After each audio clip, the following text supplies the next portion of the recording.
Assalamualaikum warahmatullahi wabarakatuh. Perkenalkan, nama saya Ena Rosyada, mahasiswa IK Serada Indonesia, Fakultas Keperawatan, Prodi S1 Keperawatan. Nah, pada video kali ini saya akan bahas tentang stunting. Apa sih sebenarnya stunting? Apa saja sih faktor dari stunting? Bagaimana sih bisa terjadinya stunting dengan gizi buruk? Bagaimana sih cara pencegahan dari stunting? Yuk simak videonya sampai habis. Nah, apa sih yang disebut stunting?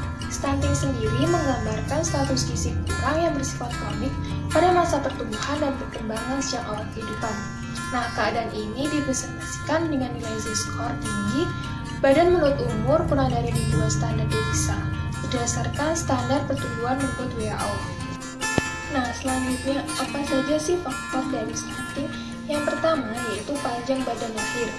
Penelitian di Kendal menunjukkan bahwa bayi dengan panjang lahir yang pendek berisiko tinggi terhadap kejadian stunting. Berat badan lahir bisa dilihat 6 bulan pertama. Jika pada 6 bulan pertama, balita dapat memperbaiki gizinya, maka terdapat kemungkinan bahwa tinggi badan balita dapat tumbuh dengan normal dan terhindar dari kejadian stunting di usia selanjutnya.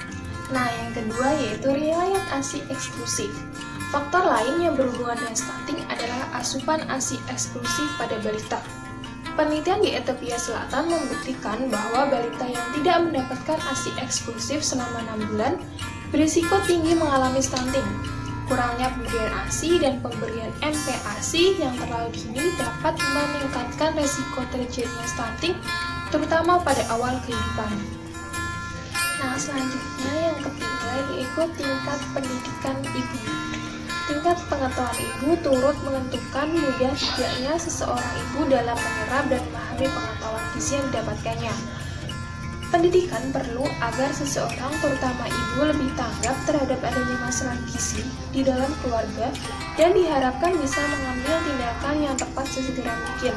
Penyediaan bahan makanan dan menu makanan yang tepat untuk balita dalam upaya peningkatan status gizi akan dapat terwujud bila ibu mempunyai tingkat pengetahuan gizi yang baik. Pengetahuan tentang stunting bisa dicari melalui internet dengan sumber terpercaya dan diharapkan bisa mengambil tindakan yang tepat terjadi stunting dengan gizi buruk. Nah, selanjutnya bagaimana sih terjadinya stunting dengan gizi buruk? Retardasi pertumbuhan saat masih dalam kandungan menunjukkan kurangnya status gizi dan kesehatan ibu pada saat hamil, sehingga menyebabkan anak lahir dengan panjang badan yang kurang. Ketidaktahuan mengenai informasi tentang gizi dapat menyebabkan kurangnya mutu atau kualitas gizi makanan keluarga, khususnya makanan yang dikonsumsi balita. Salah satu penyebab gangguan gizi adalah kurangnya pengetahuan gizi dan kemampuan seseorang menerapkan informasi tentang gizi dalam kehidupan sehari-hari. Tingkat pengetahuan gizi ibu mempengaruhi dan perilaku dalam memilih bahan makanan yang lebih lanjut akan mempengaruhi keadaan gizi keluarganya sendiri. Nah, selanjutnya bagaimana sih cara pencegahan stunting sendiri? Yang pertama yaitu intervensi gizi spesifik dengan sasaran ibu hamil.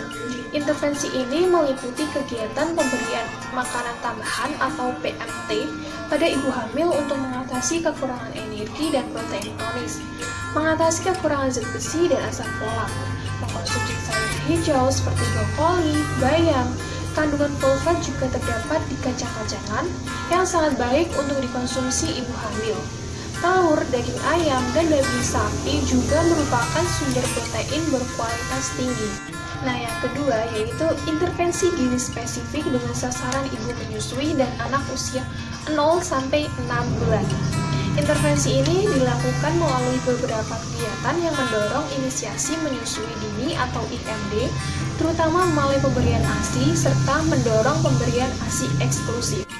Nah, yang ketiga, intervensi gizi spesifik dengan sasaran ibu menyusui dan anak usia 7-23 bulan.